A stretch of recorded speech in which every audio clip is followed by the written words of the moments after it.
Welcome to the newest draft season podcast. I am John Schmeelk, joined as always by Eric Crocker and Tony Pauline. And don't forget, this podcast is presented by Tommy Hilfiger, a PVH brand and an official partner of the New York Football Giants. Depending on when you're listening to this, fans, for you, it's probably free agency season because stuff is happening every second here. So we're not going to mention any of that today. We'll talk about that a little bit next week in terms of how free agency is going to affect needs and, things of that nature. So for us, it is draft season, and we are going to focus today on who our true first-round players are in this year's draft. And by that, we mean not who we think is going to go in the first round.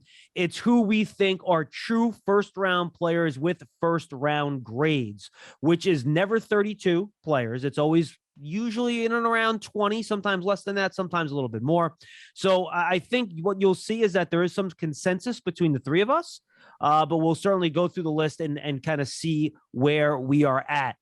I want to start at the top here, and I want to start at the top is, I guess, the betting markets guys over the past couple of weeks since the combine have kind of put Aiden Hutchinson on top of the most likely player to be picked first overall. I think some of that is because Cam Robinson got franchised by the Jaguars and he's an offensive tackle for them.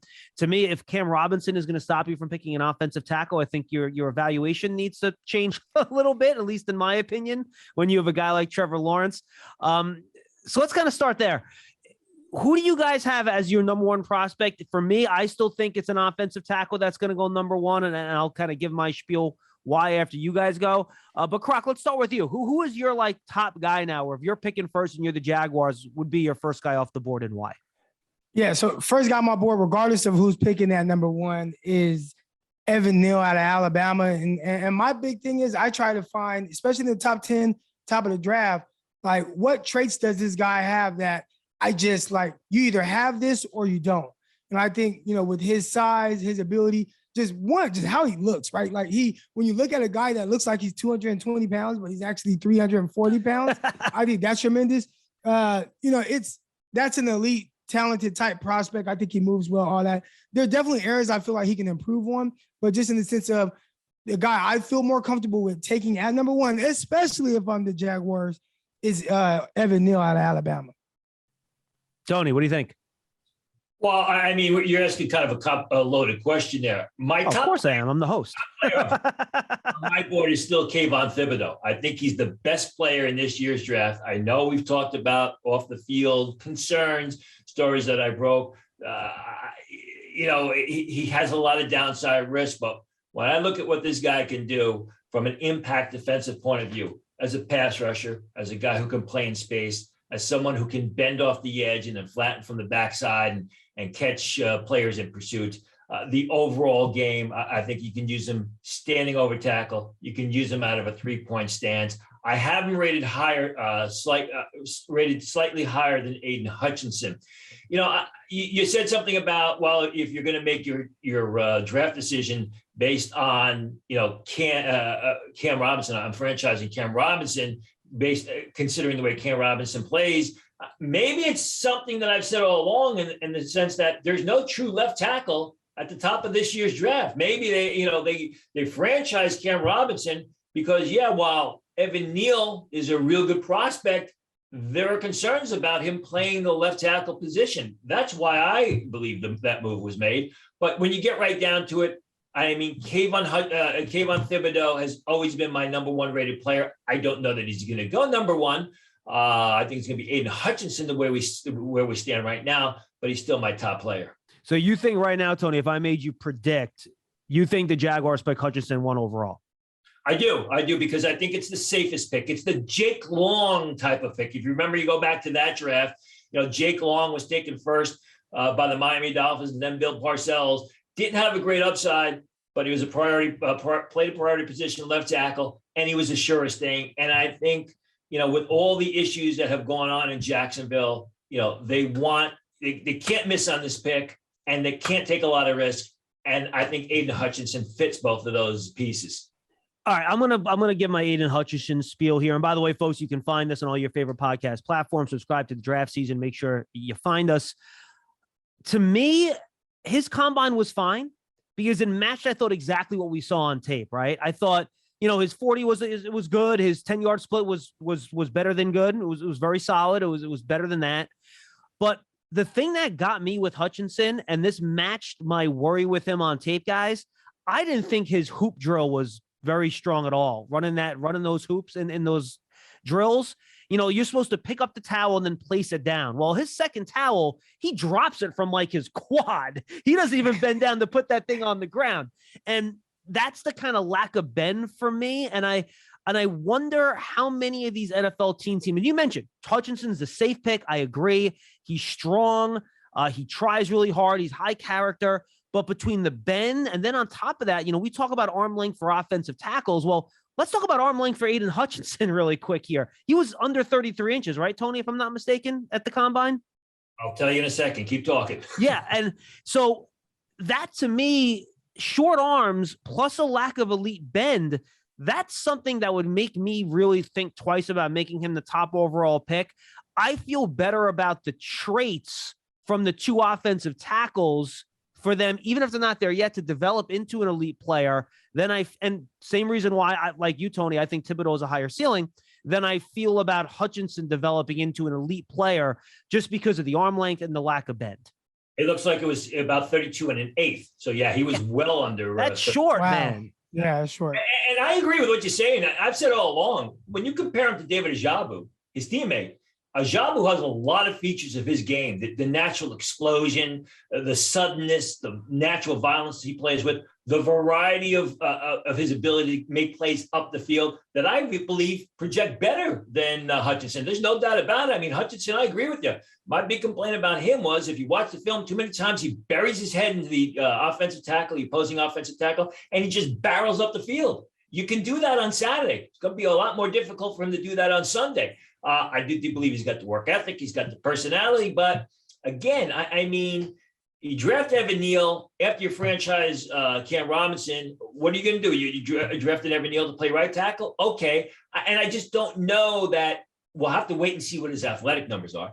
But again, look at the type of offensive tackles that Doug Peterson had success with during his tenure with the Philadelphia Eagles. There were more longer guys like Evan Neal, but very mobile, very athletic, very nimble. I don't know that Evan Neal fits that profile. Yeah, I did want to respond here. I have Kayvon Thibodeau as my second guy, and I have him ahead of Aiden Hutchinson as well. And I think, John, like some of the things and concerns you kind of brought up about really the tightness and stiffness of the hips, I think that's a real thing. And like Tony said, are you going to be able to just win with a bull rush more times than not in the NFL level? I don't know how consistent that's going to be. I actually, and not to be like hot takey or anything like that, but I like the upside of Ajabo more than Hutchinson. Like if it were me, I would take Ajabo over him just because I see the freak athleticism. I see the explosiveness off the edge. I see his ability to, really affect the games in different ways. Now, again, if I want a guy that is a little bit more well-rounded, I guess you could say, like from being able to defend the run, but maybe not be as explosive off of the edge, then yeah, you'll probably take Hutchinson. And he was extremely productive as well. But Ajabo, when I watched him, again, I was watching Vincent Gray, the cornerback out of Michigan, and it was the Ajabo show. And I thought Hutchinson did a good job. He made a couple plays. He had a sack in that game, but it just looked different when Ajabo was on. I mean, he was giving moves. I mean, he's bending off the edge. He's exploding, like dang near touching the ground, exploding out. I mean, he gave the offensive lineman this wicked spin move. I thought his pursuit were some of the more impressive plays, and that's saying a lot. They tried to throw a screen on him, and he got to the quarterback before he can get the screen pass off when the quarterback sees him because he's just that explosive with closing that space. So I was just very impressed with the high upside of what Ajabo has. So the concerns there with Thibodeau, I mean, not Thibodeau, excuse me, with Hutchinson. I do think he's going to be a terrific football player, a terrific prospect, and I'd expect him to potentially go number one, but just probably wouldn't be the guy I'd take. Yeah, look, I'm with you guys 100%. All right, so we talked about some guys already, so I'm going to keep a little tally here just so we're all on the same page. We'll have our consensus first-round guys, and then I'm sure each one of us will have some guys on the list that the others don't. So we have Evan Neal, obviously, Ike Ekwonu, we all have in our as true first-round picks, Aiden Hutchinson, who we talked about, Kayvon Thibodeau, who we talked about, and now David Ajabo, who I think all of us do as well. Tony, let me ask you this, though, about Ajabo before we move on, because I don't think we'd spent a lot of time with him talking about the combine last week, and he had a pretty good combine. We just, he kind of got lost in the mix a little bit. How much do you think NFL teams are thinking about the fact that he's only really done it for a year, and not just done it for a year, played for a year, and the fact that he really didn't play a ton of football growing up either? How do you think NFL teams are weighing that in their evaluation of Ajabo? Has to be a concern, without a doubt. Is he a one-year wonder, or was last year the exception to the rule, or is that the way it's going to be moving forward, and it's going to be building on that? Now, the thing about it is that whole Michigan defense really took a step up when they got that new defensive coordinator, who's now with the Baltimore Ravens. So, I mean, it has to be a consideration. I mean, is it one and done for him?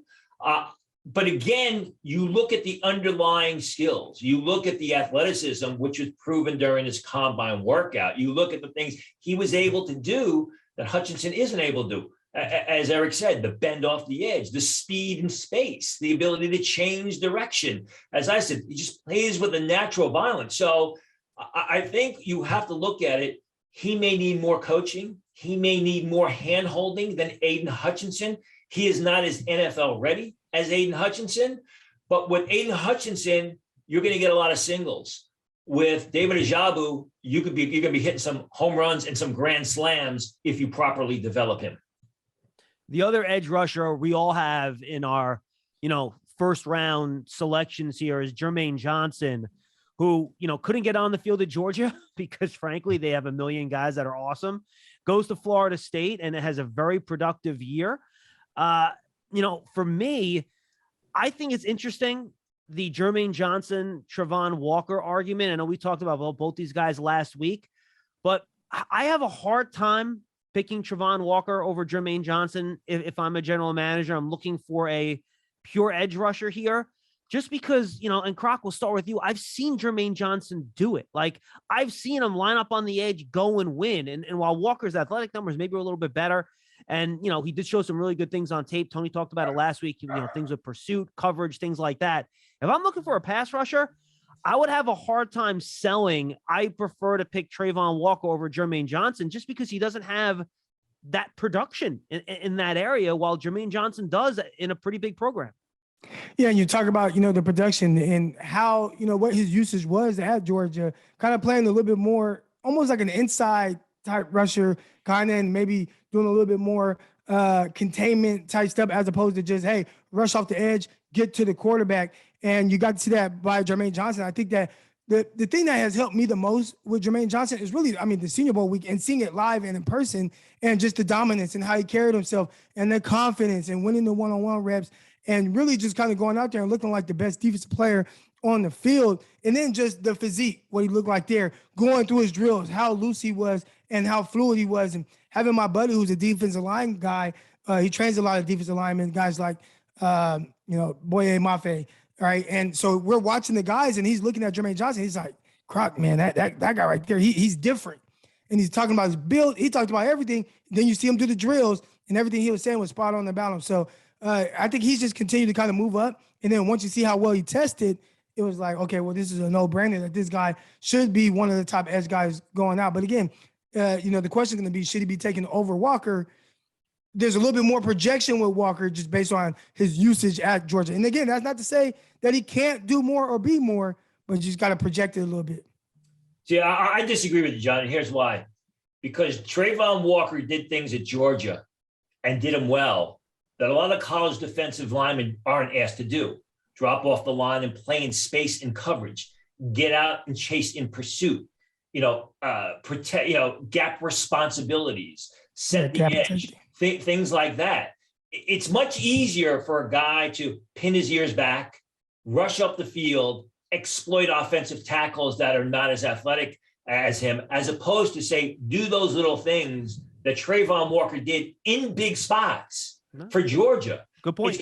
It's going to be much easier to teach Trayvon Walker with his athleticism, with his size, with his growth potential to rush the passer than it is to say, teach Jermaine Johnson to play off the line of scrimmage and to play in space. That's why I think that Johnson Walker moves towards the NFL, ahead of the curve because of those things he did so well on the college field that a lot of players on the college field aren't asked to do on Saturday, but they're going to have to do on Sunday. No, I agree with that, Tony. I think if you're looking for the more well-rounded player, I think Walker's your guy.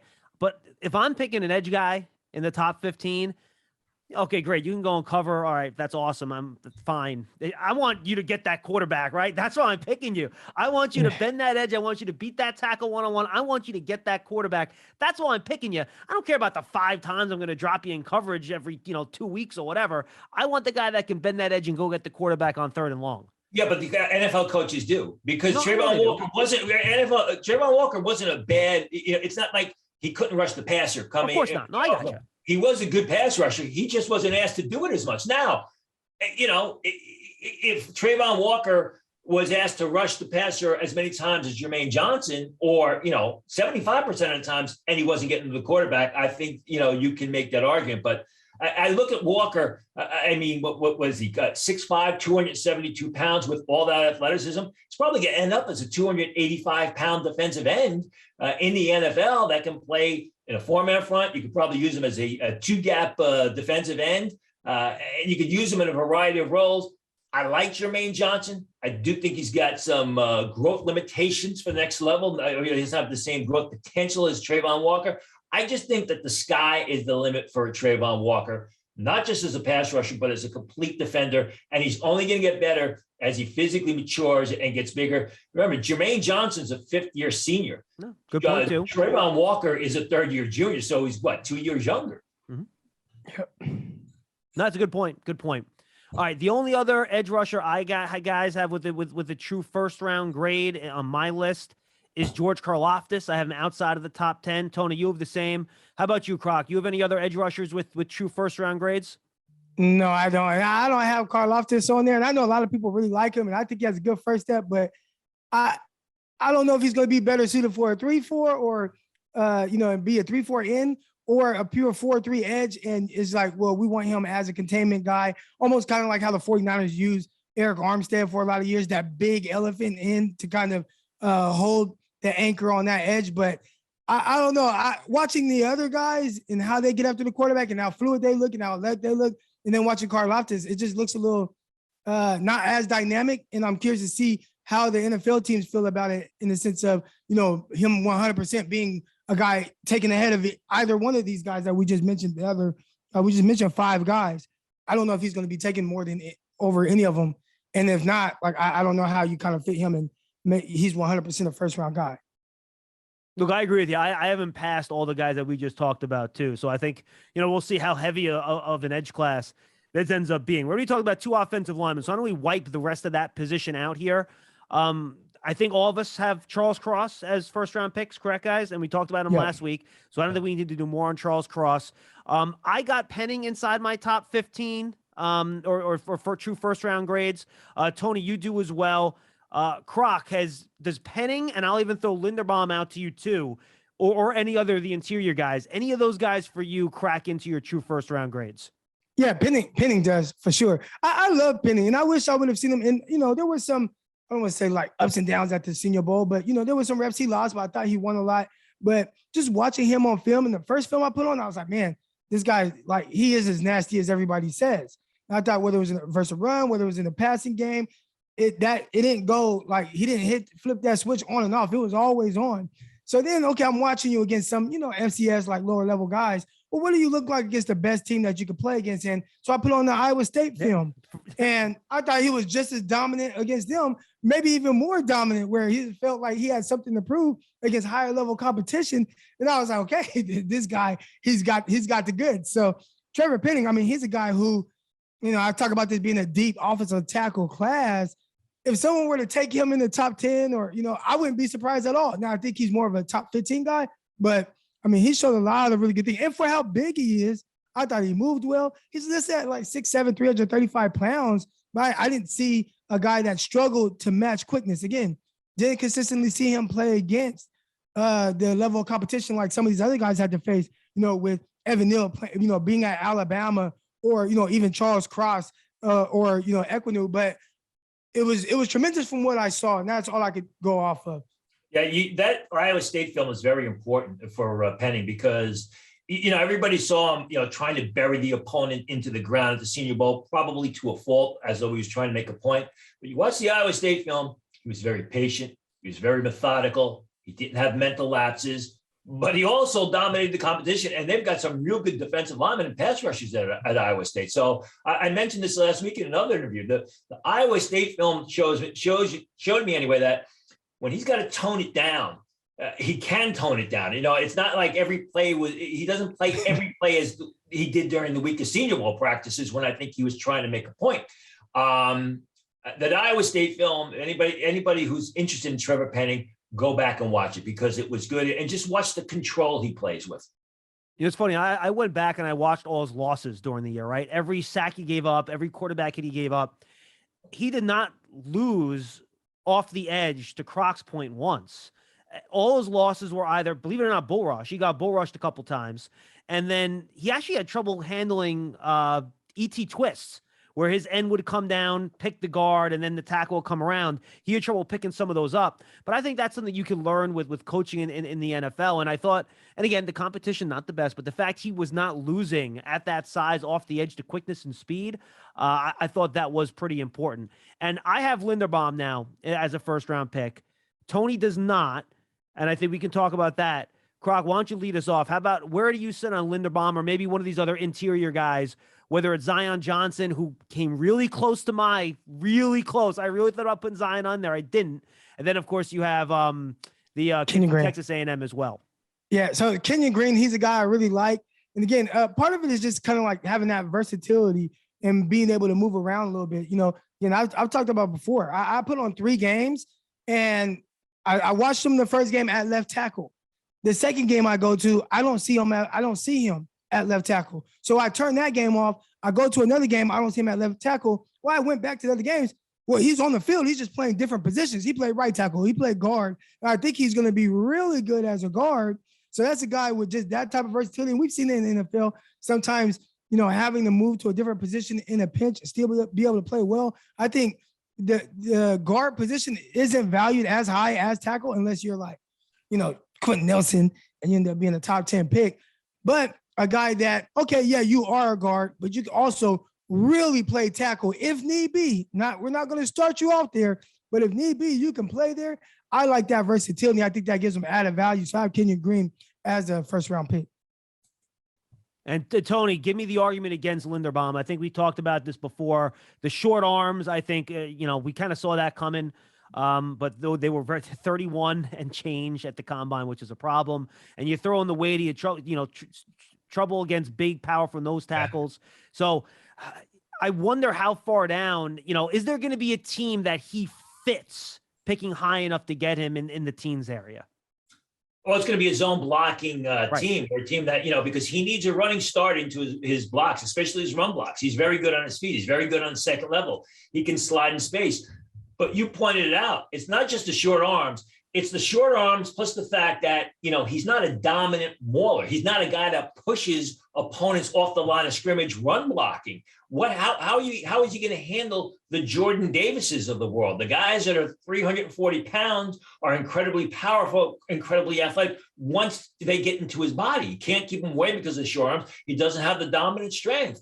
I like Linderbaum. I think the big problem with Linderbaum is, and I said this all along, people were overrating him from the get-go. I mean, here in New York, people were talking about him potentially with the Jets, one of the Jets first week. He was never that type of lineman to begin with. I do think he could go bottom half of round 1. I don't think he's going to go in the teens. I think he goes in the 20s for a team that wants, a good zone blocking center. It doesn't mean that he's not going to be a good pro. It just means that I believe, like Kenyan Green, who I like a lot, Kenyan Green is more your power gap blocker, where I think Linderbaum is solely a zone blocker. Interesting. And I guess my reasons for leaving Zion off, I think he's an extremely safe pick, right? I think if you draft Zion Johnson, you feel good you're getting a 10-year starter, and you're going to feel great about that. I'm just not sure how many, all-pro and Pro Bowl selections he might get. I think, maybe his ceiling is a little bit limited, but I would feel very safe if I'm picking somewhere in the late teens or 20s and I want to feel good about getting a really good player in this draft. I pick Zion Johnson, and I feel really, really safe about that. Yeah, and he's got the versatility. Eric was talking about Kenyan Green. I mean, Zion Johnson is a guy who's a very good left tackle at Boston College. He doesn't project to left tackle in the NFL, but you know what? If your left tackle goes down with an injury and you need a guy to slide out there, for a short period of time, you could use Zion Johnson out there. Was a real good guard, played some center, so he's got that position versatility. I agree with you. He's solid. I think he's NFL ready. I also like the scheme versatility. I think he's the type of guy you could use him in his own blocking scheme, put him in motion. Also think he's got enough strength and size and power to be used as a power blocker in a power scheme. So I like his scheme versatility. He just doesn't wow you. The guy with the offensive tackles we talked about, just basically just wow you in certain areas. Zion Johnson's not like that. He's very steady, very consistent, very productive, and also durable. No question about it. All right, let's do DBs quick. We talked about a lot of these guys last week, so we won't spend a ton of time on it. We all have Kyle Hamilton. I know people are like, well, the way Tony talks about Kyle Hamilton. Kyle Hamilton is still pretty high on Tony's board, even though he has some worries about him. Both Eric and I have him as a consensus first-round picks as well. And I believe all of us have Stingley. All of us have Sauce Gardner in there. That's it from Tony and I in terms of defensive backs. Croc, what other DBs do you have in as guys that would be surefire first-round picks for you? No, I think a guy like, one, Andrew Booth, and we'll see if he'll be surefire. Obviously, you're going to have to wait till he tests and kind of see that. But why am I blanking on that? Kyrie Elam, a guy who went in there. I thought everybody wants to talk about 40-yard dashes, which is terrific there, ran sub 4.4, but he has the size. And I just think the way he moves extremely well. For whatever reason, after watching his film, a lot of people kind of question his speed. I didn't have any questions with his speed. I thought he was terrific at the line of scrimmage. He was fairly patient. You put on the Alabama game, and I like to watch teams against the best opponent. He was terrific in that game as well. Looked good against Jameson Williams, who I think the world of with Jameson Williams, just his dynamic ability and being able to make cornerbacks uncomfortable. But Elam never felt uncomfortable. And if you could play like that against him, I feel like you could do that against anyone. Maybe he had to be a little bit more consistent. But I think he's one of the more underrated defensive backs in this class. And I think when you combine the size, the speed, the fluidity, all those things, I think he kind of projects out as a first-round pick for me. Yeah, I would agree. I like Elam. I just don't have him as a surefire first round. I think he's underrated. Obviously, I think the problem with Elam was teams didn't throw in his direction. Because he was so good, they purposely stayed away from him. Sometimes, it's a little bit difficult to really scout a guy like that, especially when you have things like the Senior Bowl, where there are those one-on-ones. You look at the combine workout, you look at the pro days, where it's basically he's basically doing drills against against no one. I really wanted to put Roger Mccreery as a solid first-round pick. I think his ball skills are incredible. I think he's got great instincts. He's a smart and fluid corner. But when I looked at the computer numbers, I said the size, the speed, everything else, I said this just not project as a solid, definite should receive a first-round pick. I still think Roger Mccreery is going to go in the first round, and I think he's going to be a real good corner at the next level. But as far as solid first rounders, as much as it pained me, I could not put a first round grade on.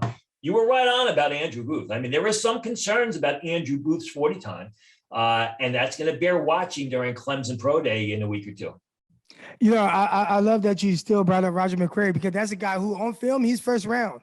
But, there will be kind of questions about the arm length. Some teams will cross him off the board immediately because, let alone not being 32-inch arm length, he's under 29. Right, that's not ideal for teams that are looking for a corner. And then it's like, well, maybe you can overcome some of that if you run a good 40-yard dash time. But he went out there and ran 4.55. So he doesn't have the length, doesn't really have the size, and then on paper the film doesn't quite match up. And I think we can potentially see a situation almost like Damon Arnett at Ohio State, who same thing. I thought on film, hey, everything looks really good.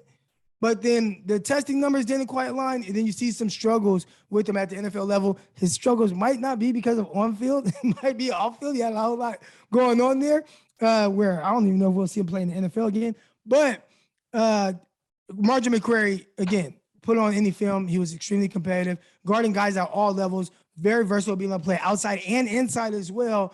a lot to like about Mccreery. I want him to be a first-round pick, but that 40-yard dash, teams, I think they're going to kind of value that with the short arms. Did a real good job against Jameson Williams in that Alabama-Auburn game. Did a real good job against Williams. No matter where he lined up, inside, outside, running with guys on slot fades, breaking up passes, felt like he was targeted about 12 times in that game. And he gave up some plays here and there because they played so much man. But if you just want to go off of ability and what a guy's able to put on film, it doesn't get much better than what he did against Alabama and Jameson Williams and John Mechie.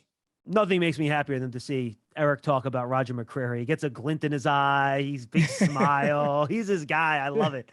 All right, let's finish off the defensive side of the ball. I didn't mention Jordan Davis when we talk about defensive linemen. I think all three of us have him in our obviously consensus first-round picks, given his film work and what he did at the combine.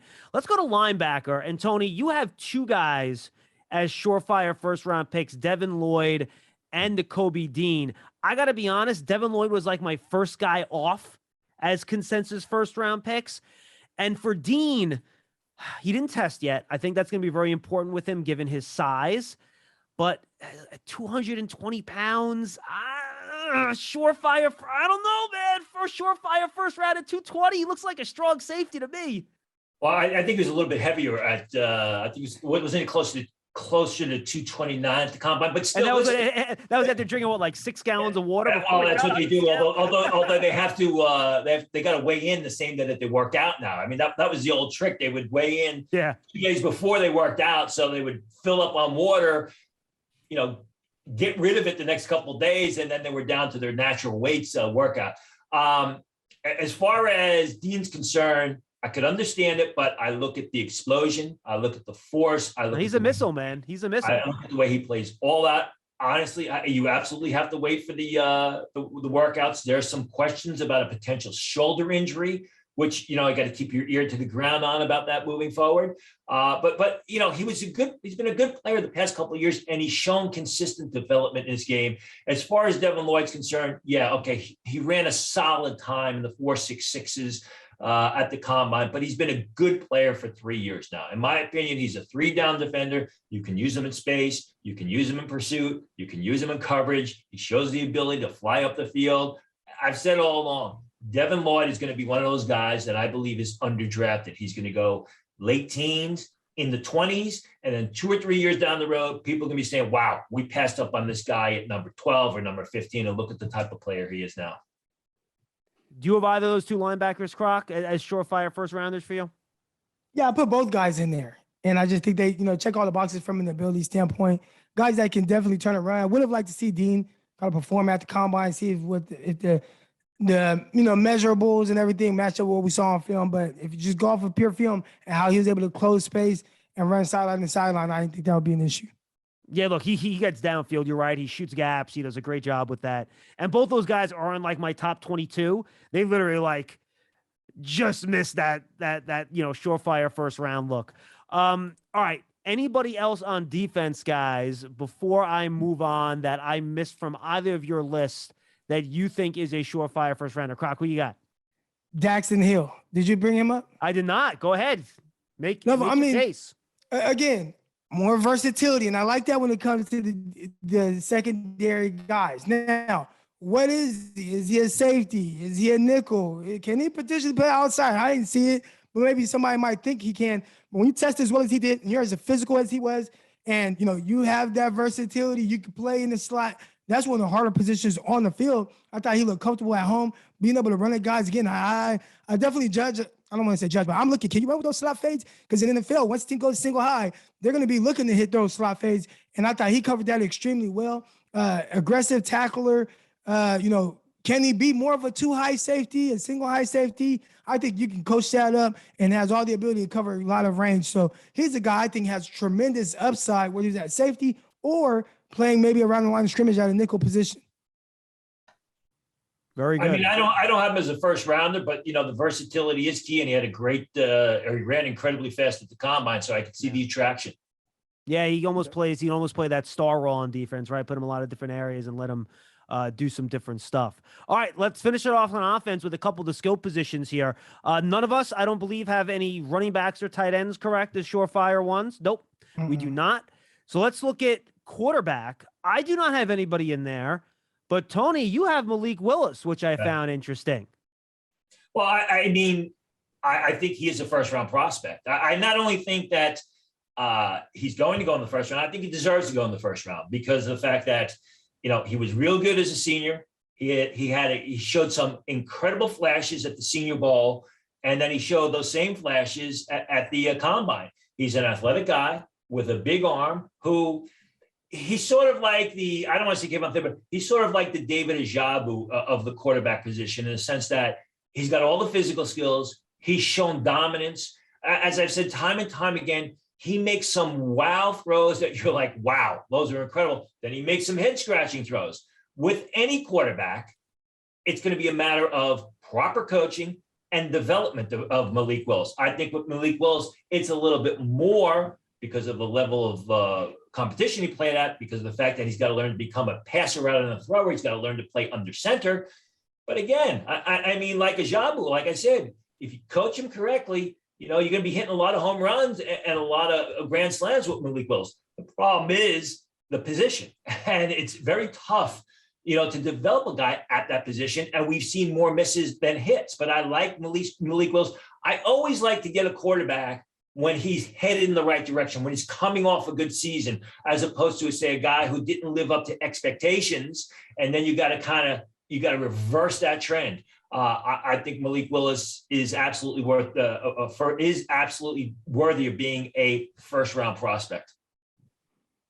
How about you, Croc? Your thoughts? Any quarterbacks in there for you? Anyone come close? He's the guy I like. I came on here talking about how I like upside. I like traits. I like all those things. I kind of weigh more heavily toward that as opposed to maybe the safer guy. But if there is one guy I could see going first round, it would be Malik Willis. Now, I don't personally have a first round grade on him, but he is a guy I do project to go first round, and he would be the first quarterback taken if I'm a team in need of a quarterback. Yeah, me too. I'm with Croc though. I think that's more of like a very end of the first round, try to get that 5th-year option on him type of move than be like a top 20 guy, Hey, here's the thing. The Pittsburgh Steelers, I know we're not talking about the free agency. No, go ahead, yet, please. Go ahead. But they just signed Mitchell Trubisky to a 2-year contract. What could that potentially do? Yep. Make it to where, hey, I can go and get Malik Willis. He doesn't have to play right now. Okay, Mitchell Trubisky, you're a veteran. You're going to be all offseason, OTAs, free, training camp, all that good stuff. And you can let the Malik Willis, progression happen a little bit more organically and then play him whenever he's ready. So we'll see if that's what they end up doing. But I think they've set themselves up to not have to force anything with Malik Willis there. That is in fact their plan. I reported at the combine that they were looking at three free agent quarterbacks, Mitch Trubisky being number one on the list, and then with the hopes of drafting Malik Willis, so they don't have to play Malik Willis year one. And they wanted a guy that had more mobility than Ben Roethlisberger, which both Trubisky and Willis do. So that's been their game plan all along. The question is now, do they have to maneuver up a few spots to get Malik Willis? They got the New Orleans Saints sitting in front of them. What do the Saints sign a quarterback in free agency? Do they get Deshaun Watson in trade? But that has been the Steelers' plan from the get-go. I reported that from the combine. Yeah, and we're gonna cover all that stuff next week. It's gonna be great. We'll probably record maybe next Tuesday. We'll push it back a little bit to get as much free agency stuff on the books as possible. We'll see how that impacts the draft. And we also got a bunch of questions, by the way, from fans. I was going to hit them in this episode, but we still got to do receivers. So we'll push those to next week. We'll do that with the free agency stuff and how it impacts the draft. And that'll be next week's show. So let's wrap it up here, guys, and go wide receivers here. This is an interesting class.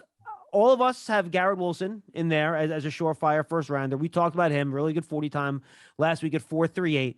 One guy that Tony and I both have in our surefire first round list for both of us right towards the end of that list is Drake London out of USC. Croc, I lost your list here. Do you have Drake London as a surefire one for you? I don't have him as a surefire one just because I got to see how he runs, because I think those are the biggest question marks. No, that's fair. Even if he doesn't run extremely well in the 40-yard dash, whatever, but how's your 3-cone and then change of direction? And if that checks off, well, then awesome. I do think he moves well. Everybody talks about the contested catch element to his game. He's measured in at just shy of 6'4", around 220 pounds. So it's kind of like Kenny Galladay clone down there. But they threw a ton of screens to him. So he was able to show off that elusiveness and kind of enough short area quickness for somebody as long as he is to not super, really question it. But yeah, that I need to see the 3-cone and see how that transition of his movement skills translates to the NFL. Yeah, no, I agree. I mean, you got big receiver syndrome. I mean, and we've seen the Hakeem Butlers, the Allen Lazards. I mean, all these guys who year after year look like they can't be stopped on the college field. And Drake London could not be stopped at USC. I mean, if you look at the number of passes that went his direction and the number of catches he threw compared to the number of completions from the USC quarterback, he was catching 50 to 60% of the balls each week, and the defense couldn't stop him. A lot of it was because of the screens. But yeah, it's the 3-cone times, the shuttle. It's the 10 split. That's why Cooper Kupp was so good, because he had such a good 10 split. You're able to beat the opponent off the line. And it's the fact that, what type of offense do you run? I mean, he's a scheme-specific player. You're not really going to use him in a timing sort of offense. I have him as a first rounder, but I have him at the bottom end of my surefire first-round grades. And I think the other thing, too, that jumped out at me, just seeing him in person and on tape, I just didn't recognize this looking at the All-22. He is slender, man. Like, there are some of these big wide receivers that are thick and they can win with their strength and contested catches. I wonder when he gets against stronger, more physical defensive backs in the NFL, he's built like a basketball player, which is not surprising. He played basketball at USC, where I wonder how that contested catch and his style is going to work against more physical, stronger NFL defensive backs. Well, he measured in, at least on paper at USC, around 210, and then at the combine he was 220.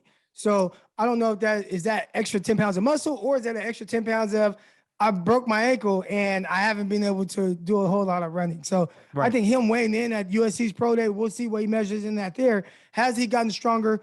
What is that bench press like? All those type of things, to see if maybe he just added that extra strength that you're looking for. But yeah, naturally he is more of a slender built type receiver. Yeah, and he's very fluid. He's very natural in his movements. He's a natural hand catcher. He's smooth. He finds ways to separate, which is why I put him as a first rounder, when usually that sort of guy I would push a little bit further down, as I'm sure another receiver you're about to talk about. Yeah, that, and I guess Jameson Williams is where I'll go next. I don't think that's who you're talking about, but that is a guy, but he's on all three of our lists. So he's a consensus guy. And I just think it says a lot that a guy that's coming off an ACL, his film was so good and he's so fast and so explosive that he made all of our surefire first rounds. And maybe I'm breaking the rules because I'm not sure he's going to be a top 20 pick because of the ACL. But if I'm a GM and I see how that dude ran, I'm sorry. He's so impressive and he just looks different than all the other wide receivers when you watch him. To me, he's special, and that skill is special. Like, he looks better than Ruggs did a couple years ago, right? I think he looks more explosive than Henry Ruggs did on tape. So I think Jameson Williams, whoever drafts him, whenever he gets back, is going to get a pretty special player. And you got to remember, I mean, the way ACLs are treated these days, the recovery period, the rehabilitation is a lot more advanced than it was 10 years ago. And it was a heck of a lot more advanced than it was 20 years ago. So, medical advancement, medical development has made returning from that sort of injury, a lot quicker. The question is, was it a clean tear? Was it a jagged tear? Which plays a lot into it. But I think ACLs, where it was guaranteed, a year on the sidelines in the past, not so much these days. So it's not going to be ready for the beginning of the season, that's for sure. But you may be able to see him play October, November, and contribute the second half of the season for whatever team drafts him. Yeah, I love Jameson Williams. There are some people that have, some question marks about certain elements of his game, even outside of the torn ACL. But when you see a guy that's that fluid, that natural, that, hands catcher, does all these things, can line up inside, outside. Again, I really look at, how do you threaten corners? Matter of fact, talk about him against the Cincinnati DBs. And there are a lot of people, they'll say, oh, man, like those Cincinnati corners, Jameson Williams didn't do much against them. But if you look at how they had those corners playing, to me, that shows a lot of respect for Jameson Williams. Yeah, those guys playing primarily a lot of zone, cover two, kind of flats type stuff. Not a whole lot of, hey, you got to go match up with Jameson Williams and run wherever he runs. You didn't see a ton of that. So I think he's a tremendous receiver. If not for the ACL, I think he'd be the first receiver taken off the board. I'm curious to see where he goes because of the ACL injury. And if a team says, you know what, by the time the season starts, he'll dang near be 9 months removed from the ACL injury and ready to go. All right, Tony, you the wide receiver. That's it. My list is done. We've hit all my guys. So, Tony, you have a wide receiver that you had on that I don't, that I know you love. Oh, that would be Chris Olave, Ohio State. And again, maybe I'm just thinking with my heart here and not my head. But the fact is, he was a dominant player in 2020. He's an explosive guy. I think part of the disappointment this year was a change of quarterback. CJ Stroud took a while, to get it going. I was at Ohio State games this year. I saw when Chris Olave was 4 yards behind defensive backs, the cornerbacks, guys like Mikael Wright of Oregon, who a lot of people like, and the quarterback just never looked his way. And then he goes and he runs in the 4.3s at the combine. He's a tall guy. He's a legitimate vertical receiver. He separates through his routes, a little bit wiry, not a guy that's going to, win out in battles. But I think his polished skill plus his speed, to me, over the course of time, just override any not meeting of expectations, which occurred last season, I should say, for Chris Olave. I think a team, when you look at the top receivers in this draft, whether it be Garrett Wilson, whether it be James Williams, Treylon Burks, Drake London, whoever it is, there's not a lot of true vertical threats. And I think Olave is a true vertical threat of the top receiver class. Hey, I have a question for you, Tony. Just kind of watching him, because it is a guy who's like more smooth and like super setting, but there's a lot of things extremely well. And like you said, it's a true deep threat. And I think for this receiving class as well, as fast as everyone was, a lot of times when you watch him, the first thing that doesn't come to your mind is, oh, he's a burner. He's a 4.2 guy. So I think that's a compliment to a lot of these guys. They are pure legit receivers that just happen to be really fast as well. Is there one person that you could think of maybe at the next level that Chris Olave reminds you of? Because he is like smooth. He just wins over the top vertically, but he's not like, he doesn't come off as super kind of like twitched up, but he just does everything so well. And I've struggled to kind of like just come up with, not saying he's exactly like this person, but someone that he just truly reminds me of. Yeah, I to be honest with you, I don't watch the NFL as much as I should, because I spend so much time watching college film, so I hate doing comparisons. I don't want to say Deshaun Jackson, but he's got that type of runaway ability. I mean, he's got that type of speed where he can run away from opponents and leave them in dust literally 4 or 5 yards off the line of scrimmage. I can see that. That's good. All right, Croc, who do you have on your list that maybe we missed and didn't talk about so far?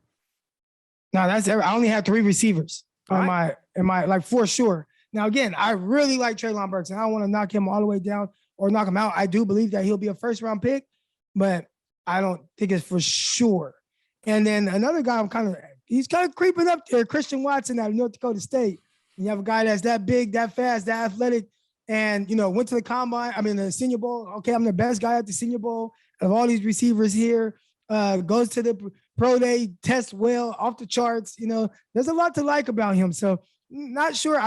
If I feel like if he went to a Power 5 school, we 100%, and he did the same stuff, we'd be saying, yeah, that's 100% a first round, a day one guy. But I think because of North Dakota State thing, he could potentially still go first round. I like him later in the round until maybe Tennessee, who could be looking to add a receiver to what they have. But yeah, those are 2 guys I have right there on the cusp. All right, I think Watson also had an injury last year, which kind of slowed him down. I think what Watson is, unlike Olave, Watson doesn't play as fast as he times. Watson plays more like a 4.5 guy rather than a low 4.3 guy. So I think with Watson, it's a matter of getting him to play to that time that he ran in shorts and a t-shirt. Should be able to do it, but he's an outstanding pass catcher. There's no doubt about it. Watch the film in the past couple of years. He played spring ball in 2021. He was real good there. So he's got the film to back up the pass catching skills. Yeah, I thought at the Senior Bowl too, he was a really natural pass catcher too, Croc. He was fantastic in Mobile. Yeah, I think when it comes to him with the speed, is when you see the ball in his hands, that's when I'm like, okay, this guy's moving at a different speed than everyone else. But then I thought maybe it was just, well, you're playing in the FCS. Maybe, everybody's just not as talented or whatever. Obviously, still really good football players there. But then when he goes in times, I was like, dang. A lot of people said he would run in the 4.3s. and another guy is from Florida. So from Florida and ended up going up to North Dakota. So he took that Florida heat with him. Also, not really a system that's conducive to wide receiver play either. They run the ball a lot at North Dakota State. So another part of the equation too. All right. So we have 15 consensus round one grades that all three of us agree on. Those 15, I'll throw them out for the fans as we wrap this up. Evan Neal, Ike Ekwonu, Kayvon Thibodeau, Aiden Hutchinson, David Ajabo, Trayvon Walker, Jermaine Johnson. So just for the record, that's out of the 15, 5 guys are edge rushers. Thibodeau, Hutchinson, Ajabo, Walker, Johnson, throw in Jordan Davis. So that's 6 of the 15 are defensive linemen, right? Keep going down the list. You have Trevor Penny, Charles Cross, which means 4 of the top 15 are offensive tackles, assuming you count Neal and Ekwonu as offensive tackles. So that's 10 of the top 15 guys, in our consensus opinion, play up front. In addition to that, you got the 3 DBs, Hamilton, Sauce, Derek Stingley, and then you have the wide receivers, Jameson Williams and Garrett Wilson. The guys that some of us agree and some of us don't on the list: Karloftis, Kenyan Green, Linderbaum, Booth, Elam, Olave, Nakobe Dean, Devin Lloyd, Daxton Hill, Malik Willis, and Drake London. So those are the guys, and I think it kind of shows, and this is a good way to wrap it up, guys.